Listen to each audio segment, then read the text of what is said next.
সেই সূরাটি দীর্ঘ হতে পারে, ছোট হতে পারে, অথবা একের আকাতে একের অধিক সূরা পাঠ করা যেতে পারে, অথবা এক সূরার কিছু অংশ পাঠ করা যেতে পারে। কেননা নামাজে যত বেশি সূরা পাঠ করা হয় বা যত বেশি নামাজকে দীর্ঘ করা হয়, ততই সে নামাজটি উত্তম বলে প্রমাণিত হয়। যদি কোনো মানুষের সূরা ফাতিহার পরে অন্য কোনো সূরা জানা না থাকে, তাহলে সূরা ফাতিহা তার জন্য যথেষ্ট হবে। যদি কোনো মানুষ 2 রাকাতেই একই সূরা পাঠ করে, তবুও তার জন্য বৈধ রয়েছে।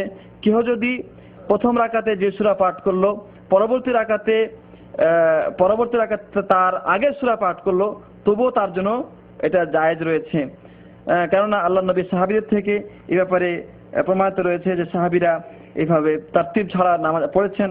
এই হাদিসে যেমন আবু দাউদে বর্ণিত রয়েছে এবং তিরমিজিতে বর্ণিত রয়েছে, এবং ইমাম বুখারী তালিকান বা অর্থাৎ তার মুআল্লাক করে হাদিসটি সনদবিহীন এটা বর্ণনা করেছেন, কিন্তু বিশুদ্ধ riwayate, যে পরের সূরা আগে এবং আগের সূরা পরে পড়া যায়, এতে কোনো অসুবিধা নেই। এমনকি এমনও রয়েছে আল্লাহ নবী সাল্লাল্লাহু আলাইহি সাল্লাম একদিন ফজরের নামাজে সূরা ইযা যুলজিলাতিল আরদু জিলজালাহা 2 রাকাতেই এই সূরাটি পাঠ করেছেন। হাদিসটা আবু দাউদে রয়েছে। এইভাবে কিরাত যখন পাঠ করা শেষ হবে, তখন রুকু করবে। রুকু করার সময় হাত দুটিকে প্রথমবার যেভাবে কাঁধ অথবা কান পর্যন্ত উত্তোলন করেছিল, ঠিক সেইভাবে উত্তোলন করবে। আব্দুল্লাহ ইবনে ওমর থেকে বর্ণিত হয়েছে, তিনি বলছেন, রাআইতু রাসূলুল্লাহ সাল্লাল্লাহু আলাইহি সাল্লাম ইযা কামা ফিস সালাতি রাফা ইয়াদাইহি হাত্তা তাকুনা হাযওয়া মানকাবাইহি ওয়া কানা ইয়াফআলু যালিকা হিনা ইকাব্বিরু লিররুকু'i ওয়া ইয়াফআলু যালিকা ইযা রাফা রাসাহু মিনার রুকু'i ওয়া ইয়াকুলু সামিআল্লাহু লিমান হামিদা। তিনি বলছেন, আব্দুল্লাহ ইবনে ওমর বলছেন যে আমি দেখেছি রাসূলুল্লাহ সাল্লাল্লাহু আলাইহি ওয়াসাল্লাম যখন নামাজে যে দণ্ডায়মান হতেন, তখন হাত দুটিকে কাঁধ বরাবর উত্তোলন করতেন, এবং যখন তিনি রুকুর জন্য তাকবীর দিতেন তখন তিনি অনুরূপ করতেন, এবং যখন রুকু থেকে উঠে সামিআল্লাহু লিমান হামিদা বলতেন তখন তিনি অনুরূপ করতেন। অর্থাৎ হাত দুটিকে কাঁধ বরাবর অথবা কান বরাবর উত্তোলন করা তাকবীরে তাহরিমা বলার সময়, রুকুতে যাওয়ার সময়, এবং রুকু থেকে উঠে সামিআল্লাহু লিমান হামিদা বলার সময় সুন্নাত। রুকুতে যখন যাবে তখন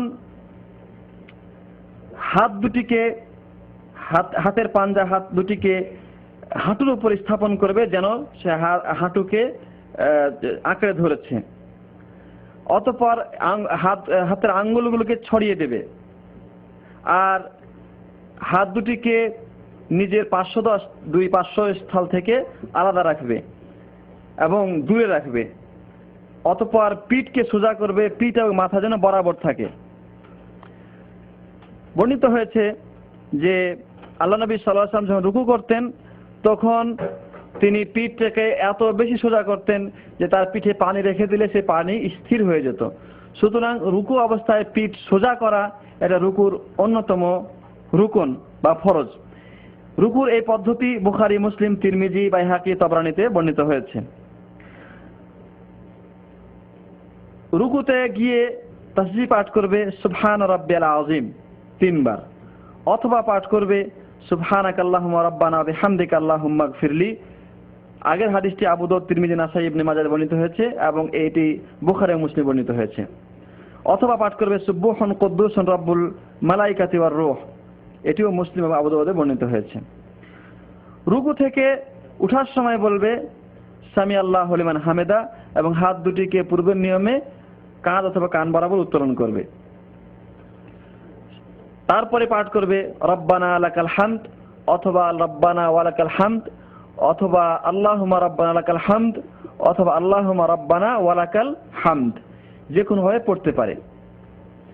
এই সময় এটা পাঠ করার পরে আরো অতিরিক্ত দোয়া ইচ্ছা করলে পাঠ করতে পারে, যেমন রব্বানা লাকাল হামদু হামদান কাসীরান তাইয়িবান মুবারাকান ফীহি মিলআস সামাওয়াতি ওয়া মিলআল আরদি ওয়া মিলআ মা শি'তা মিন শাইইন বা'দু আহলাস সানাই ওয়াল মাজদি আহাক্কু মা ক্বালাল আবদু ওয়া কুল্লুনা লাকা আবদুন আল্লাহুম্মা লা মানি'a লিমা আ'তাইতা ওয়া লা মু'তিয়া লিমা মানা'তা ওয়া লা ইয়ানফা'ু যাল জাদ্দি মিনকাল জাদ্দু। অতঃপর এই রুকু থেকে যখন মুসল্লি উঠবে তখন সে যেন সোজা হয়ে দণ্ডায়মান হয়। সোজা হয়ে দণ্ডায়মান হওয়াটা রুকুর অন্যতম রুকন বা ফরজ। যদি সোজা হয়ে দণ্ডায়মান না হয় তাহলে তার নামাজ বাতিল বলে গণ্য হবে। কেননা আল্লাহ নবী সাল্লাল্লাহু আলাইহি সাল্লাম হাদিসে বর্ণিত হয়েছে, রাআ রাজুলান লা ইউতিম্মা রুকুআহু ওয়া ইয়ানকুরু ফি সুজুদিহি ওয়া হুয়া ইউসাল্লি ফাকাল লাউ মাতা হাযা আলা হালি হাদিহি মাতা আলা গায়রি মিল্লাতি মুহাম্মদ সাল্লাল্লাহু আলাইহি সাল্লাম। তিনি বলেছেন যে তিনি দেখলেন একজন লোক মানে পরিপূর্ণরূপে রুকু করছে না এবং ঠোকর দেওয়ার মতো সিজদা করছে। তিনি বললেন যে যদি এই লোক এই অবস্থায় মৃত্যুবরণ করে তাহলে সে মুহাম্মদ সাল্লাল্লাহু আলাইহি সাল্লামের ধর্ম ব্যতীত অন্য ধর্মের উপর তার মৃত্যু হবে, কেননা সে কাকের ঠোকর দেওয়ার মতো করে ঠোকর দেয়। অন্য হাদিসে বলা হচ্ছে যে ব্যক্তি রুকু পরিপূর্ণ করে না, সেজদা পরিপূর্ণ করে না এবং কাকের ঠোকর দেওয়ার মতো ঠোকর দেয়, সে ওই ক্ষুধার্ত ব্যক্তির মতো যে একটি খেজুর খায় অথবা দুইটি খেজুর খায় কিন্তু এ দিয়ে তার পেট ভর্তি হয় না।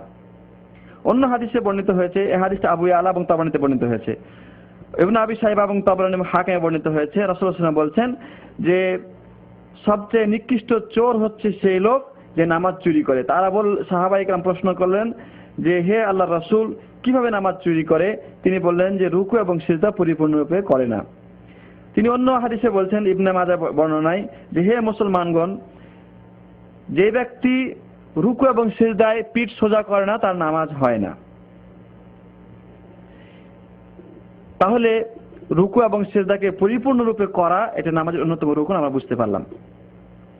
সিজদায় যাচ্ছি, এবার আমরা সিজদায় যাব। সিজদায় যাওয়ার সময় আল্লাহু আকবার বলে সিজদায় যাবে। প্রথমে হাত দুটিকে মাটিতে রাখবে, তারপরে হাঁটু রাখবে, তারপরে মুখমণ্ডল মাটিতে রাখবে।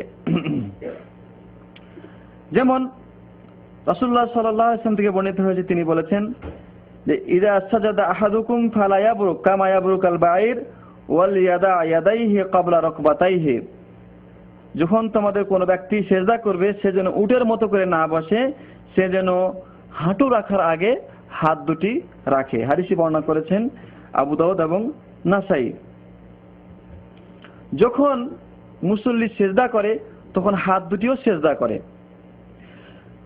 হাত সিজদা করার সময় 7টি অঙ্গ মাটিতে রাখতে হবে। 2 পা, 2 হাঁটু, 2 হাত এবং মুখমণ্ডল। মুখমণ্ডলে নাক এবং কপাল। নাক এবং কপালকে একটা অঙ্গ বলা হয়েছে। হাত দুটো কাঁধ অথবা কান বরাবর কিবলামুখী হয়ে থাকবে এবং আঙ্গুলগুলো একত্রিত করা থাকবে। কান অথবা কাঁধ বরাবর কিবলামুখী হয়ে থাকবে। আর নিজের হাত দুটোকে মাটি থেকে উপরে রাখতে হবে। হাত দুটোকে মাটি থেকে উপরে রাখবে, নিজের পার্শ্বদেশ 2 পার্শ্বদেশ থেকে আলাদা রাখতে হবে। পিছন দিকে পা দুটো মিলিয়ে দিতে হবে।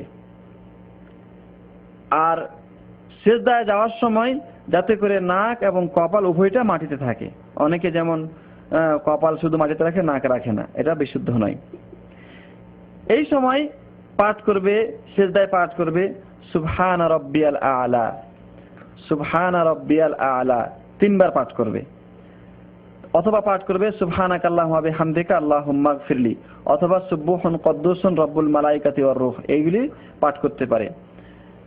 এছাড়া যদি সে চায়, ইচ্ছা করে, তাহলে আরো দোয়া পাঠ করতে পারে, কিন্তু কোরআন তেলাওয়াত করবে না।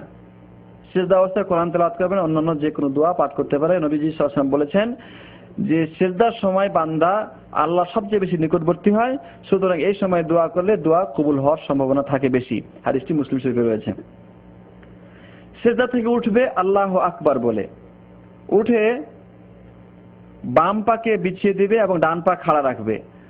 ডান হাত ডান রানের উপরে এবং বাম হাত বাম রানের উপরে স্থাপন করবে। যদি হাত দুটিকে হাঁটুর উপরে রাখে তাতেও কোনো অসুবিধা নেই। এইভাবে প্রথম সিজদা করলো, প্রথম সিজদা থেকে উঠলো। এখন সে পাঠ করবে রব্বিগফিরলি, রব্বিগফিরলি। অথবা পাঠ করবে আল্লাহুম্মা গফিরলি ওয়ারহামনি